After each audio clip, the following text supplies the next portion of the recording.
And thanks for staying with us on The Word Now.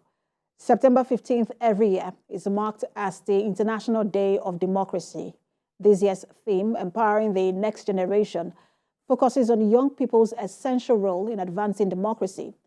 In this report, our correspondent Habidah Lawal examines the effects of democracy and how everyone must recognize that a democratic society requires the full participation of all people, regardless of their biases. Her report.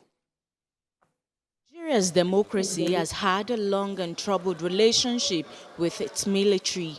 For almost half of its existence as an independent state, Nigeria was under military rule. Our democracy was severely weakened by the civil war and centralization of power during the military era. The conflict helped concentrate oil revenues in the hands of army officials and seeded a powerful, wealthy, and often corrupt military elite.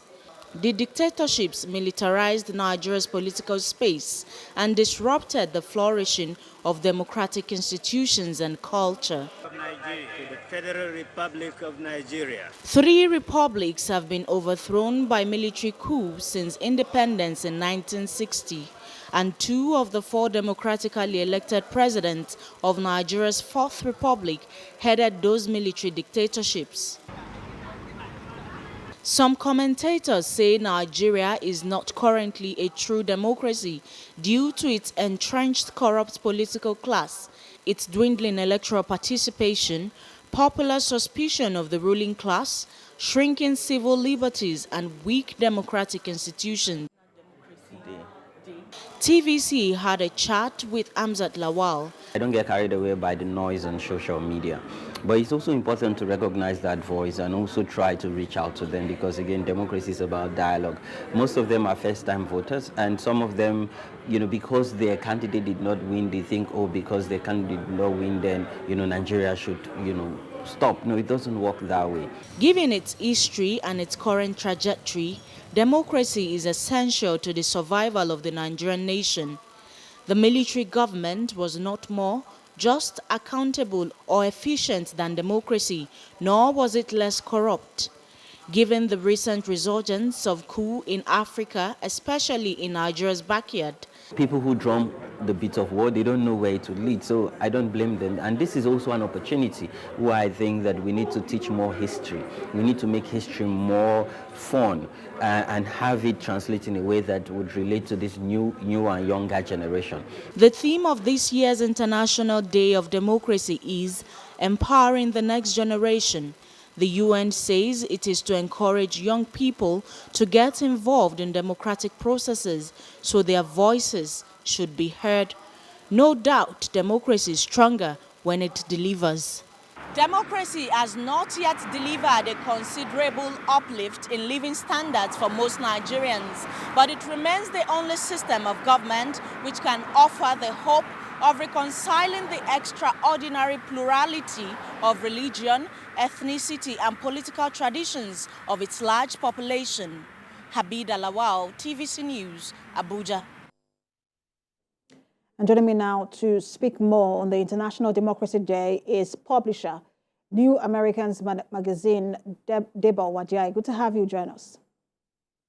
Thank you very much.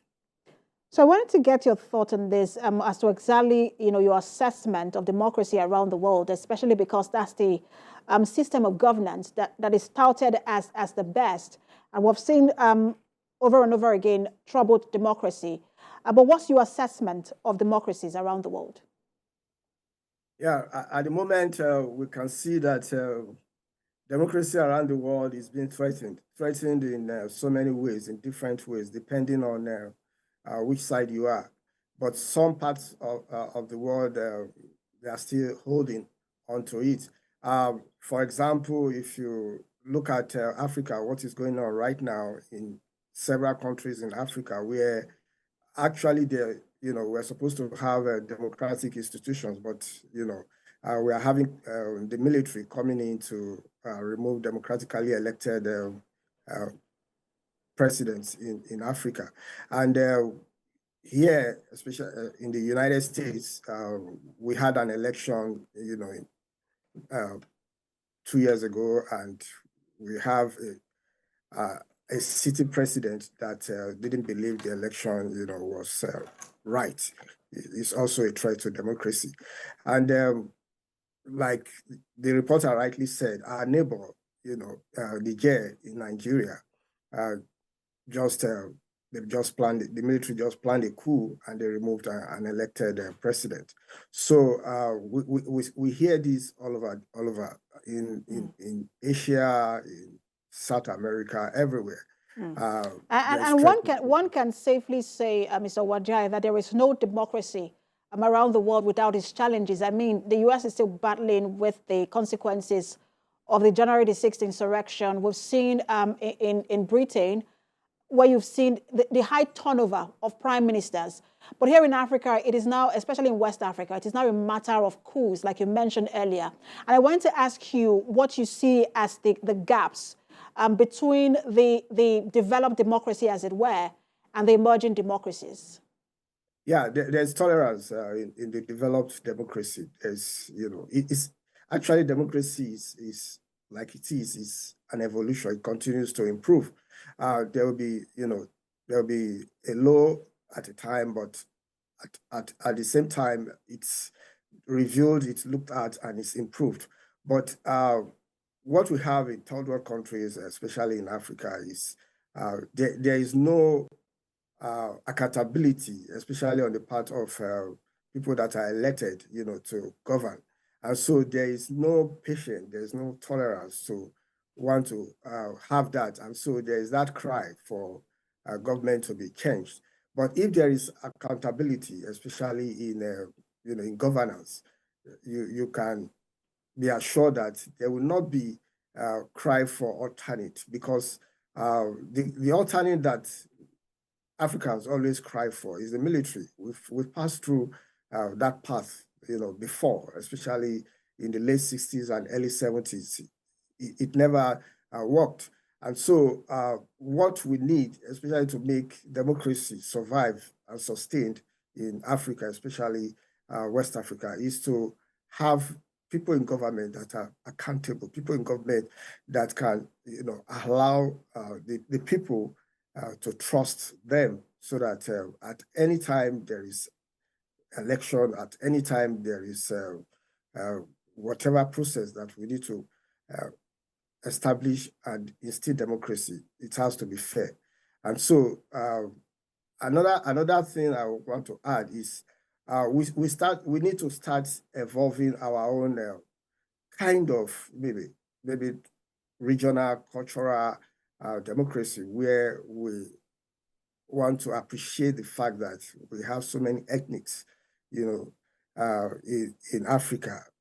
Most African countries came up, in the 60s, and you have so many ethnic groups put together. And so where you have election and election looks like winner takes all, it's always a cost problem. And so we need to... Well, let me quickly ask you, and I'm sorry, I have to quickly cut in because I want us to touch on the theme for the year, which is empowering the next generation. If you can answer this for me in just a minute. This is quite critical at this point in time, and around the world. We've seen one step forward in terms of empowering young people take, office, and then it's like we take one step backward, when it comes to inclusion of young persons. How do we bridge that? How do we bridge that gap? How do we get to the level where young persons are part of governance, an active part of governance? Yeah, it's education. Inclusion in the sense that you appoint a young person into position does not serve it. What matters is how you actually include them, how you educate the youth, especially when it's time for them to graduate into that level where they can vote. How do you let them know that democracy is freedom of expression, where you express who you want to rule you, and it's not as if you win or if you don't win, is the end of the world. So you need to start educating the youths so that they can understand what election, what democracy means, and not just appointing one youth into a position and think that you've included the youths. You have to educate them, and it has to start right from the maybe secondary school level. should we have, youth programs where you start exposing the youth to democracy, where you start having student government at that level, not just at the university level, but at the secondary school level. So all these are the things that we need to do, education, and ensuring that if you don't win today, tomorrow you probably will win, and not to cause problem when you don't win. Absolutely. Thank you so much for talking to us, as always. Publisher, New Americans Magazine, Deba Uwadjai. Thank you very much.